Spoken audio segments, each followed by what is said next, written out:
বলছেন, সন্ত্রাস ও মাদকমুক্ত গাজীপুর গড়তে নিরলসভাবে কাজ করবেন তারা। অন্যদিকে রাজধানীর সবচেয়ে কাছের হওয়ায় এলাকার উন্নয়ন অনেক দ্রুত ও সহজতর হবে বলে মনে করছেন এখানকার বাসিন্দারা। প্রতিনিধি আতিকুর রহমানের পাঠানো তথ্য ভিডিও নিয়ে রেজওয়ান করিমের ডেস্ক রিপোর্ট।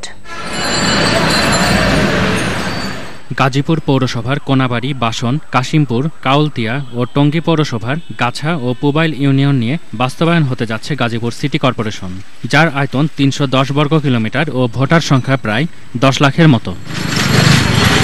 রাজধানীর খুব কাছে হলেও এতদিনও হয়নি এ জনপদের কাঙ্ক্ষিত উন্নয়ন, এমনই আক্ষেপ এলাকাবাসীর। সিটি কর্পোরেশন বাস্তবায়িত হলে প্রত্যাশিত উন্নয়নের ছোঁয়া লাগবে বলে মনে করেন তারা। দীর্ঘদিনের যে আশা ছিল, আমাদের মাননীয় প্রধানমন্ত্রী আমাদের আশা পূরণ করেছেন। মাননীয় প্রধানমন্ত্রী বিকারের মিটিংয়ে ঘোষণার মধ্য দিয়ে সেটা প্রমাণিত হয়েছেন। জননেত্রী শেখ হাসিনা বঙ্গবন্ধুর কন্যা যেটা ঘোষণা দেন সেটা বাস্তবায়ন করেন। স্থানীয় জনপ্রতিনিধি সহ রাজনৈতিক সংশ্লিষ্টরা বললেন, সন্ত্রাস ও মাদকমুক্ত আদর্শ নগর হিসেবে পেতে চান গাজীপুর সিটি কর্পোরেশনকে। রাস্তাঘাট, ট্রেনের ব্যবস্থা, যোগাযোগ ব্যবস্থা, ইলেকট্রিসিটি, গ্যাস সহ আমাদের পার্শ্ববর্তী এরিয়াগুলো খুব সামঞ্জস্য একসাথে নেই বলে চলে। সেই হিসাবে আমরা চাচ্ছি একটি পরিকল্পিত নগরের মাধ্যমে সেটি যেন বাস্তবায়িত হয়। শ্রমজীবী মানুষ এবং মেধাবী মানুষ, কৃষক সকলের জন্য আগামী দিনে উপকৃত হবে।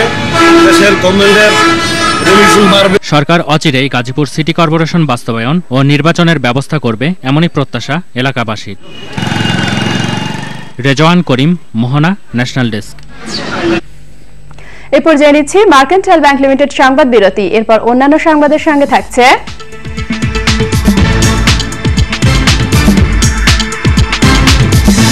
ঝুঁকি নিয়ে গহীন সমুদ্রে মাছ ধরছেন চট্টগ্রামে